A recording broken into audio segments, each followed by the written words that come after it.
Bentornati a EU Factor, l'appuntamento settimanale che vi informa sulle politiche europee di coesione. Un lavoraccio, lasciatecelo dire, perché purtroppo la conoscenza di questa materia, come abbiamo più volte detto, non è molto diffusa in Europa e soprattutto in Italia, e anche in chi vi parla, che sta imparando dettagli sulle complesse macchine europee un po' alla volta. E lo abbiamo scoperto con particolare intensità facendo visita a una scuola media, la Tommaseo di Milano, nella quale un gruppo di studenti è diventato davvero molto esperto di politiche europee e dei suoi meccanismi attraverso uno dei corsi promossi dalla Fondazione Antonio Megalizzi.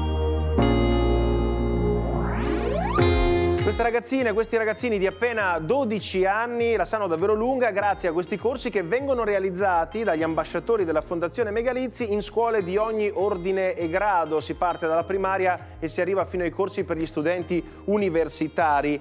I corsi della Fondazione Antonio Megalizzi sono già stati oggetto di una puntata di EU Factor, se l'avete seguita, e sostanzialmente sono il lascito di Antonio Megalizzi tenuto in vita dalla sua famiglia e dalla sua compagna Luana Moresco. Antonio Megalizzi è morto nel 2018 nel corso di un attentato ai mercatini di Strasburgo assieme al collega polacco Bartek Niżewski. Entrambi erano giornalisti radiofonici e si dedicavano alla buona informazione sulle politiche dell'Unione Europea. E insomma, questo percorso oggi è diventato un percorso di formazione che dà nelle mani di questi ambasciatori selezionati in una trentina di unità ogni anno il compito di andare a diffondere la buona informazione europea.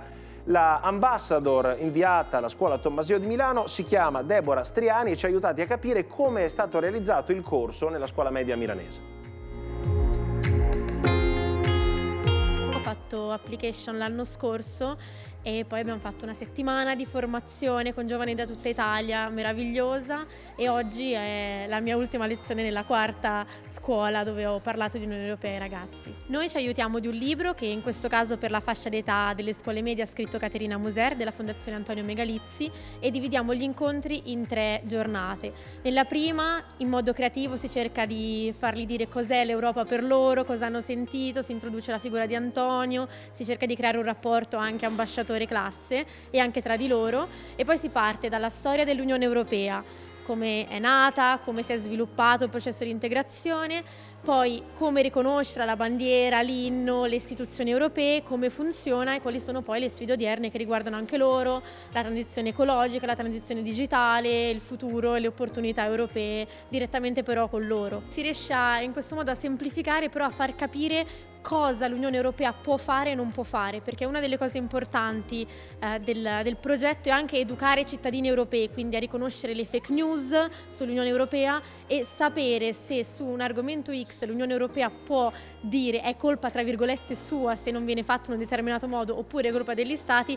Anche oggi è un problema attuale, e pensare che i ragazzi in modo così facile riescono subito a distinguere immigrazione, Stato oppure politica monetaria, Europa è entusiasmante, emozionante, molto molto importante. A me fa sempre impressione quando si parla dell'attualità, perché loro sentono molto il tema della guerra, della pace, e quindi mi impressiona sempre come la vivono sulla propria pelle, e soprattutto quando si parla di diritti umani e di uguaglianza tra chi è dentro l'Unione Europea e fuori, perché questa classe è fatta da molti ragazzi di seconda generazione, immigrati di seconda generazione che all'inizio erano anche un po' diffidenti a parlare di cosa significava l'Europa per loro, perché si sentivano un po' il confine, e invece poi piano piano si sono sciolti, hanno portato anche a livello personale le loro problematiche, quindi è stato veramente intenso anche. Deborah fa parte di una rete che la Fondazione Megalizzi rimpolpa anche per il 2023-2024 con una chiamata chiusa il 21 di maggio, ormai ci siamo, per 30 docenti armati, tra virgolette,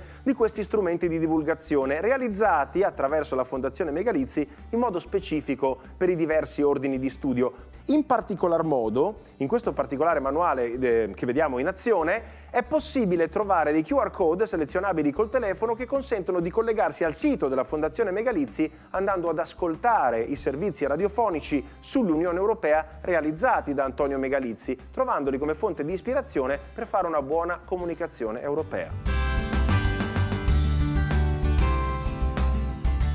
Comunicazione europea che, come detto, non è semplice portare avanti neanche per gli adulti, addirittura dopo la nostra autodenuncia, nel senso che stiamo imparando grazie a U-Factor un po' alla volta tante cose che non sapevamo. C'è anche quella dei docenti, dei ragazzi della Tommaseo, in particolar modo una di loro che li ha seguiti durante il progetto e anche lei ne è uscita arricchita nelle conoscenze dell'Unione Europea. Sentiamo.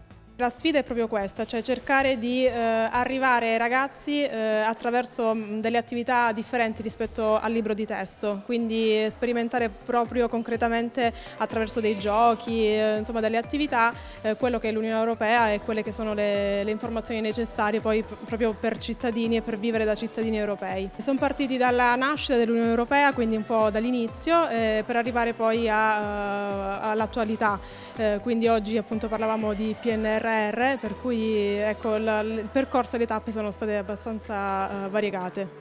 Dato che il progetto U-Factor si occupa di informare tutte le fasce d'età sulle politiche europee, le chiediamo se da prof, ci rendiamo conto che può essere difficile ammetterlo, ma qualcosina che non sapeva è emerso anche per lei. Sì, esatto, anche per me ad esempio quella parte che riguardava l'esclusività dell'Unione Europea, cioè che cosa l'Unione Europea può su che cosa può legiferare e su che cosa invece non può.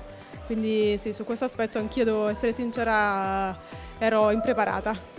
Allora, sfogliando il manuale, impariamo tante cose sull'Unione Europea. Alcune delle più divertenti, di cui abbiamo già parlato, sono quelle legate alle fake news e a come identificarle. Nel manuale della Fondazione Megalizzi c'è anche questo. Ad esempio, a gennaio 2018 l'Unione Europea ha deciso di farci pagare i sacchetti della frutta e verdura al supermercato. Qualcuno si ricorderà la polemica che era scoppiata in Italia. In realtà non è così, spiega il manuale della Fondazione Megalizzi. Il pagamento è dovuto a una legge italiana, non europea, eppure è stata utilizzata, come molte altre notizie, contro l'Europa, che è un soggetto politico lontano e quindi più facilmente colpibile, più difficile da verificare quando una bufala è europea che se ad esempio è comunale o provinciale. E poi l'Unione Europea multa l'Italia per l'uso del bidet, anche questa è ovviamente falsa. Abbiamo cercato su tutti i siti ufficiali ma non ce n'è traccia, racconta la Fondazione Megalizzi e dice eppure questa notizia è stata condivisa da 43.000 persone sui social, diventando per molti vera anche se è completamente falsa. E poi ci sono anche i quiz, ad esempio